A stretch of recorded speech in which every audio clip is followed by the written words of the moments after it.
Estamos con Alberto Castro, doctor, profesor de la Universidad Pontificia eh, Católica de Pontificia Universidad Católica del Perú. Pontificia Universidad Católica de Perú, nacido en Lima en el año 75 y coordinador del programa de segunda especialidad de Derecho Público y Buen Gobierno.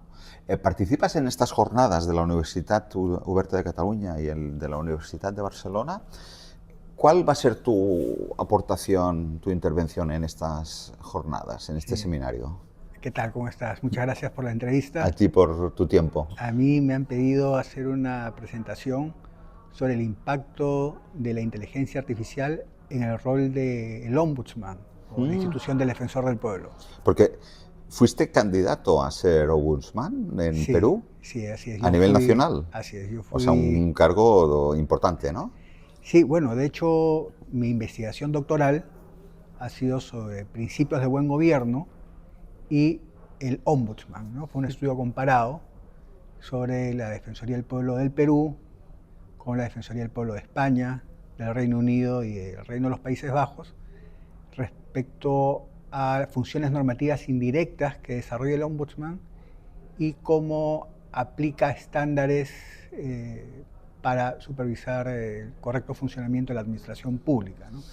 Entonces, una visión complementaria a su rol como protector de derechos humanos, ¿no? Garante también de la buena administración y el buen gobierno, y cómo desarrolla estándares normativos, ¿no? Para evaluar la actuación de la administración pública. Y para los desconocedores como yo de la realidad peruana, ¿qué diferencia hay entre la figura del defensor del pueblo español respecto al ombudsman peruano o de otros países? Es decir, ¿hay algún aspecto genuino? Con relación al defensor del pueblo de España, en realidad no, porque de hecho el modelo que se adopta en Perú es el modelo desarrollado en España, que es el Ombudsman de Derechos Humanos, Human Rights Ombudsman, pero que sí hay diferencia con ombudsman de otros países, como por ejemplo el Reino Unido o el Reino de los Países Bajos, donde el mandato constitucional no es de manera inmediata la defensa de los derechos humanos, sino, digamos, la promoción o la garantía de la buena administración. Entonces, si bien el resultado es el mismo, el ingreso, la aproximación a la labor que realiza el ombudsman es diferente. Y en 2026, esta garantía o esta aproximación, ¿cómo se hace con la inteligencia artificial o con la tecnología? Porque supongo que tu intervención en estas jornadas tendrá algo que ver o no Sí, bueno, con tecnología y con... de hecho que sí, y como, bueno, siempre digo a los alumnos y en conversaciones en general que son de actualidad política y mundial, ¿no? Y estamos en la cuarta revolución industrial. Entonces, esto está redefiniendo completamente a nuestras sociedades, a nivel económico, político, social, de cómo van a en adelante funcionar, desarrollar sus funciones las administraciones públicas, el Poder Ejecutivo, y a partir de ahí las oportunidades, pero también los grandes desafíos y riesgos que se presentan en términos de derechos humanos, ¿no? Y aquellos desafíos que van a impactar a la administración pública también son riesgos que va a tener que enfrentar la Defensoría. Y ahí yo creo que la institución de la Defensoría del Pueblo tiene que ser analizada en dos niveles, ¿no? Digamos, cómo impacta la inteligencia artificial a nivel más procedimental, es decir, la aplicación de la inteligencia artificial en sus sistemas administrativos internos y en el manejo de quejas para la atención a los ciudadanos, y en general cómo va a realizar sus funciones de investigación, pero también cómo va a abordar el tema de la inteligencia artificial desde una dimensión más sustantiva, es decir, cómo va a enfrentar los casos, cómo va a resolver las quejas y cuáles son a partir de ahí los estándares que puede contribuir a desarrollar para supervisar a la administración pública. Entonces, digamos, es el back office como cualquier entidad pública que aplica la tecnología para mejorar sus sistemas de gestión y la atención de casos y todo el proceso de automatización y, digamos, el front office, si queremos llamarlo de alguna manera, ¿no? Cómo vamos a resolver los casos, cómo vamos a entender ya de manera más conceptual, sustantiva, ética, y a partir de ahí las recomendaciones que se van a formular en términos ya más estructurales y de política pública para que se respeten los derechos fundamentales y se garantice una buena administración en el marco de un Estado constitucional moderno, ¿no? ¿El doctor Castro cómo afronta este reto monumental? ¿Con optimismo? ¿Con pesimismo? ¿El impacto de la IA y de la tecnología en este ámbito es una oportunidad o es una amenaza? Yo creo que siempre con optimismo. A ver, las amenazas y las oportunidades están ahí, yo creo que por igual. Depende cómo las afrontamos y digamos, nuestro modelo, los valores en que se inspira el Estado de Derecho, la democracia, los valores de la libertad, de la igualdad, de la equidad, de la solidaridad, que son pilares fundamentales de la legalidad, de la ética responsable. Son pilares que te dan un marco orientador que permite, creo, afrontar los problemas que se puedan presentar. Y exige a los operadores del derecho, pero en general a las autoridades y a los ciudadanos en su conjunto, no claudicar de estos valores, no claudicar respecto a la vigencia y a la centralidad de estos principios para garantizar la dignidad humana. Entonces, ahí el ombudsman, como institución, como autoridad, juega un rol fundamental, ¿no? Por cuanto el ombudsman moderno afronta, digamos, o supervisa la labor de la administración no solamente desde una perspectiva estrictamente legal. O sea, el rol del ombudsman no solamente es supervisar o garantizar que la actuación de la administración pública sea legal, sino también hay una dimensión ética, ¿no? Que podríamos llamar, digamos, de manera global o entendiendo el principio de legalidad de una perspectiva mucho más amplia. En buena cuenta, la actuación del ombudsman o el defensor del pueblo es supervisar o contribuir a la correcta actuación de la administración pública, que implica una actuación legal, pero también una actuación ética, respeto a principios y valores constitucionales y al respeto a los derechos humanos. El doctor Castro, antes hablaba con la profesora Rojas de esta cuestión. ¿Cómo ve la encíclica del Papa León XIV, Magnificat Humanitas? Porque parece que viene como anillo al dedo, ¿no? Sí, yo creo que es muy interesante que el Papa, que es peruano. Exacto, por eso salía a colación. Y peruano por elección, porque él se ha nacionalizado peruano, lo cual lo hace mucho más... Tiene más mérito. Que su peruanidad tenga más mérito, ¿no? Claro. Exactamente. Creo que toca un tema crucial en el primer cuarto del siglo XXI, que va a marcar una ruta para lo que queda de este siglo, y creo que más allá, ¿no? En términos no solo, digamos, éticos, pero también con efectos muy prácticos, ¿no? Entonces, y nuevamente, estamos acá frente a rescatar, revalorizar, garantizar, sobre todas las cosas, la dignidad humana, ¿no? Sí. Tan sencillo, pero al mismo tiempo tan aplastante como eso, ¿no? Sí, claro. Así es. Porque parece una obviedad, pero es lo que se está perdiendo con toda esta carrera de la IA. Sí, eso que parece obvio no siempre resulta siendo tan obvio, ¿no? Pues en esa obviedad,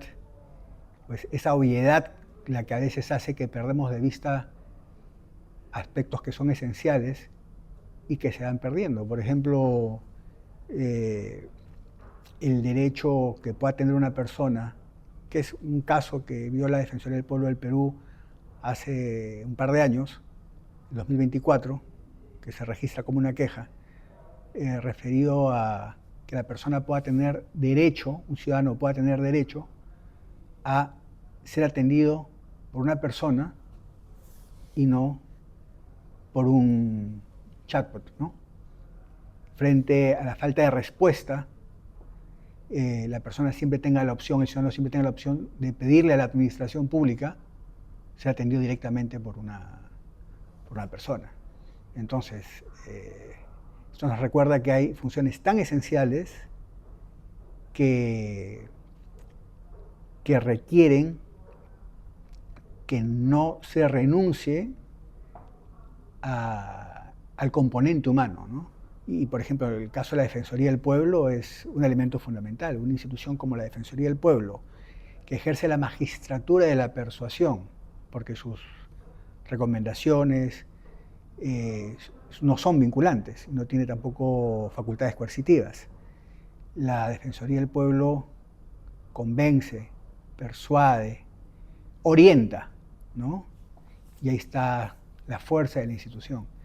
Entonces, frente a casos que tienen muchas veces un componente ético, que tiene por delante el valor de la justicia, se requiere pues que no se pierda la posibilidad de tener en esta vorágine de la inteligencia artificial que tú has bien identificado, que no se pierda el contacto del componente humano, ¿no? Sí. Del seminario de esta primera jornada, ¿con qué te quedas de los casos que se han comentado de Barcelona, Valencia, Madrid y otros ejemplos? Bueno, hay definitivamente todos los casos que se han presentado ahora presentan o muestran desafíos regulatorios en diferentes aspectos, ¿no? Desafíos regulatorios nuevamente respecto a cómo la inteligencia artificial impacta en las instituciones, en las entidades, pero también cómo la inteligencia artificial es aplicada para solucionar problemas. Entonces, ahí hay vacíos normativos que hay que llenar y que instituciones como la Defensoría del Pueblo están llamadas también a contribuir a resolver, porque las Defensorías del Pueblo tienen por lo general iniciativa legislativa, es decir, pueden proponer normas, ¿no?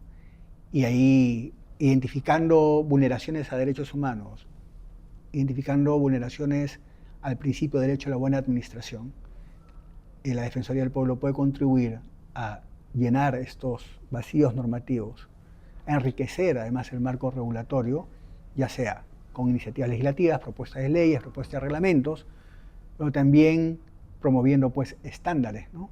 De cómo debemos entender los derechos que tiene la ciudadanía en esta nueva era digital y cómo es que debe actuar la administración pública frente a ellos, ¿no? O sea, es una gran oportunidad, ¿no?, para los defensores y las defensoras del pueblo, porque tienen que dar contenido a un vacío. Exactamente. Y quizás lo pueden hacer con más flexibilidad y agilidad que los parlamentos y los gobiernos. Bueno, que los parlamentos, que los gobiernos y que el mismo Poder Judicial. Exacto. Que es una de las características, si bien, claro, en el Estado de Derecho quien dice el derecho son finalmente los jueces que van a definir, ¿no?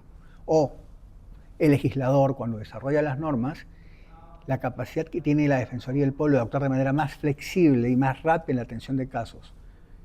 Y a partir del desarrollo también de sus investigaciones e intervenciones de oficio, hace precisamente que pueda contribuir a llenar este vacío normativo, llenando de contenido estos nuevos derechos, ¿no? Que se incorporarán ya al sistema jurídico como normas, como estándares vinculantes, una vez que los jueces incorporen sus recomendaciones, o el Poder Legislativo o el Poder Ejecutivo incorporen sus recomendaciones y los estándares desarrollados en normas vinculantes, ¿no?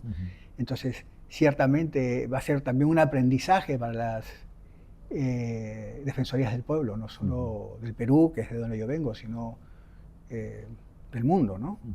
Al margen de la administración, del sector público y del interés por el buen gobierno, Como jurista, ¿cómo observas el impacto de la IA en el mundo de la abogacía, de la justicia, los jueces, los fiscales, los abogados? Porque parece que los grandes modelos de lenguaje y los chatbots, a una de las profesiones a las que más impactan es a la de los abogados. Sí, yo creo que habrá que preguntarnos qué tan útiles vamos a ser como operadores jurídicos, ¿no? Pero ahí es un tema también importante porque en los últimos años eh, los abogados, y esto tal vez sea algo en lo que hemos caído todas las o la mayoría de instituciones de educación superior por la demanda del mercado. Eh, los abogados se vuelven más operadores de normas y al final lo que vemos con la inteligencia artificial es que eso va a poder realizarlo también una inteligencia artificial, cualquier aplicación, tal vez de manera más rápida y eficaz que una persona, ¿no? Identificar qué norma aplicar y cuál es la consecuencia jurídica de. Pero creo que el sentido de justicia o la búsqueda de la justicia, que es al final y al principio lo que lo que subyace al ejercicio de la profesión del derecho, es algo que no puede ser sustituido.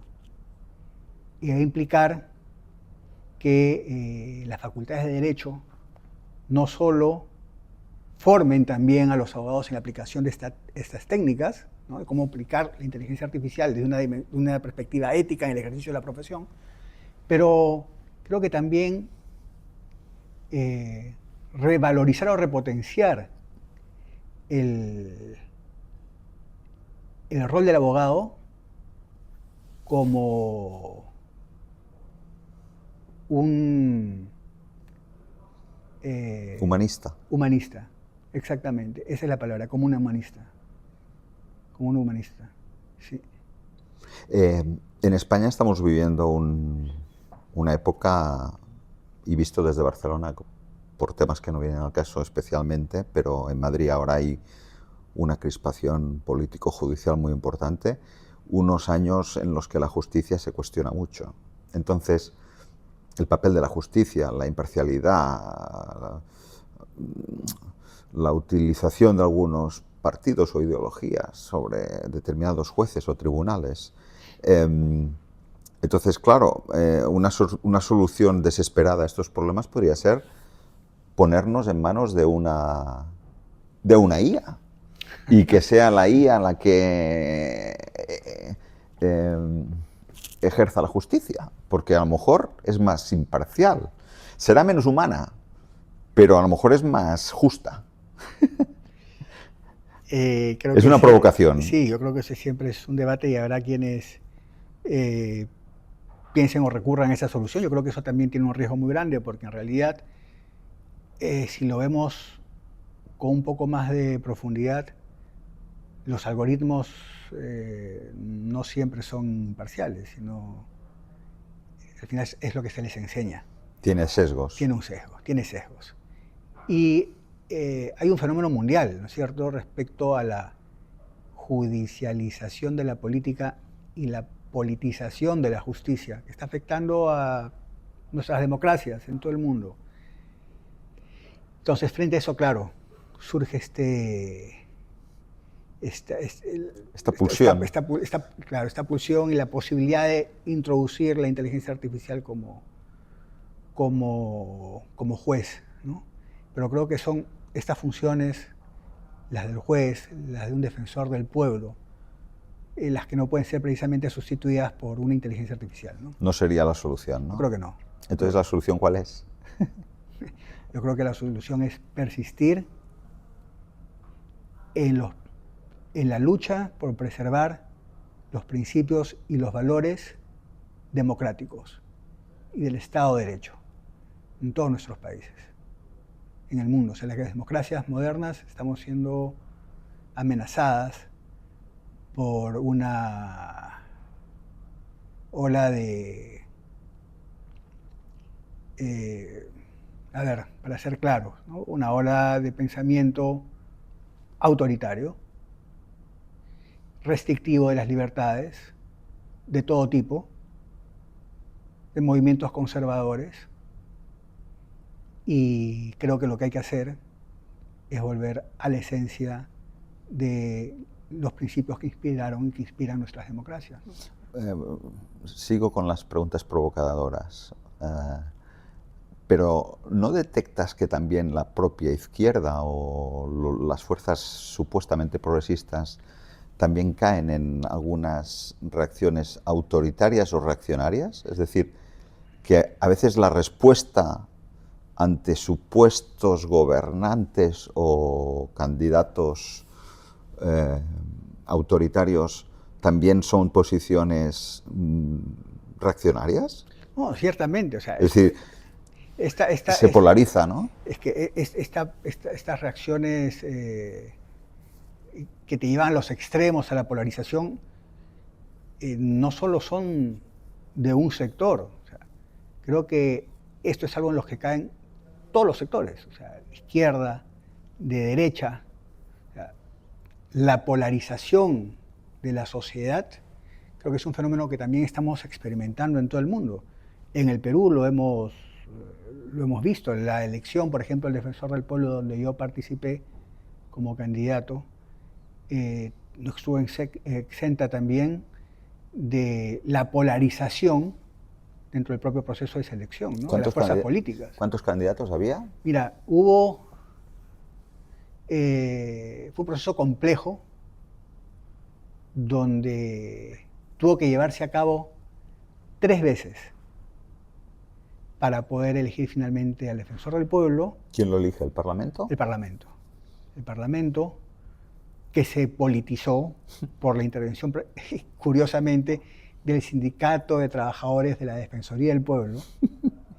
Entonces, que interponía procesos de amparo frente al procedimiento de elección del para Defensor bloquear del Pueblo. La renovación.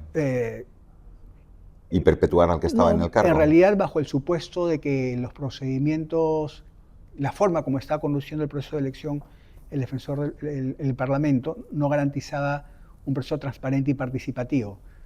Pero digamos, si bien la intención es noble, y a lo largo del proceso pues se veía también sesgos, ¿no? Y cierto favoritismo. Respecto al final, porque la elección del Defensor del Pueblo al final es una elección política, no es una elección... Claro. Y no está mal que así sea. Sí, sí. O sea, no está mal que así sea. El tema es la calidad de los actores políticos, ¿no?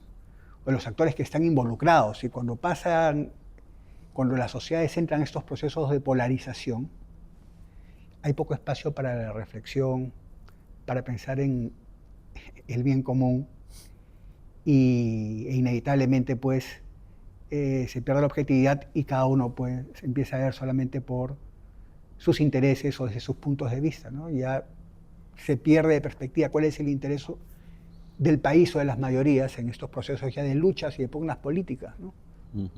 Entonces, eso es algo de lo que tenemos que salir definitivamente. Y una vez el doctor Castro no accede a esta elección, ¿cuál es el siguiente paso? ¿Cuál es el futuro? ¿Qué quieres ser de mayor? ¿Qué quiero ser de mayor?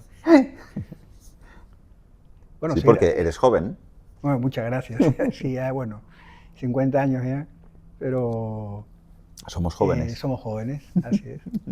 En la era digital, los 50 son los nuevos 30. Exacto. Bueno, seguir contribuyendo al país como lo vengo haciendo, creo, desde la academia y en el servicio civil, ¿no? En el servicio público, porque mi actividad profesional la he desarrollado básicamente en estos 2 ámbitos, ¿no? Como académico y como servidor público. Yo he trabajado además, inicié mi vida profesional como servidor público en la Defensoría del Pueblo, del Perú, donde yo he trabajado casi 10 años. O sea que aún puedes acabar siendo el ombudsman de Perú en el futuro. Uno nunca sabe qué para el futuro. Sí, ¿no? Pero me refiero que la historia tendría que, ¿no?, cerrar el círculo allí donde empezaste. Bueno, habría que ver cómo se presentan los escenarios, ¿no? Pero yo creo que uno puede contribuir al país de diferentes ámbitos Ya. y, y desde donde lo haga, con la convicción de que debemos preservar pues, la democracia, el Estado de Derecho y luchar por la equidad y las libertades fundamentales, ¿no? Y cuando estás aquí en Europa, en Barcelona, en un seminario como este, ¿qué valores o qué puntos fuertes como peruano defiendes o qué cosas crees que puedes enarbolar con orgullo como ciudadano de Perú? ¿En qué sentido? No me En queda el muy clara sentido, tu pregunta. no, en el sentido de la administración, del buen gobierno, de la tecnología, de tu experiencia en este ámbito. Es decir, ¿hay casos en los que nosotros podríamos tomar nota de Perú? Sí, o sea, definitivamente a veces uno ve a Europa, ¿no? De América Latina, como la panacea, ¿no? Que tampoco lo somos. Definitivamente, yo he vivido en Europa 7 años, en Holanda, en los Países Bajos, donde he desarrollado investigación doctoral. Uno cree pues, que prácticamente no existe burocracia, que todo funciona perfectamente, Que no hay que corrupción. no hay corrupción. Y creo que lo que la sociedad peruana ha demostrado y viene demostrando que somos una sociedad resiliente, que a pesar de todos los problemas que tenemos y que hemos tenido, somos una sociedad que sabe responder. Y yo estoy seguro, completamente convencido de que vamos a seguir saliendo adelante. Entonces, yo creo que la historia del Perú es una historia rica en ejemplos como ese, ¿no? Nosotros hemos sabido salir de una crisis económica y política muy fuerte.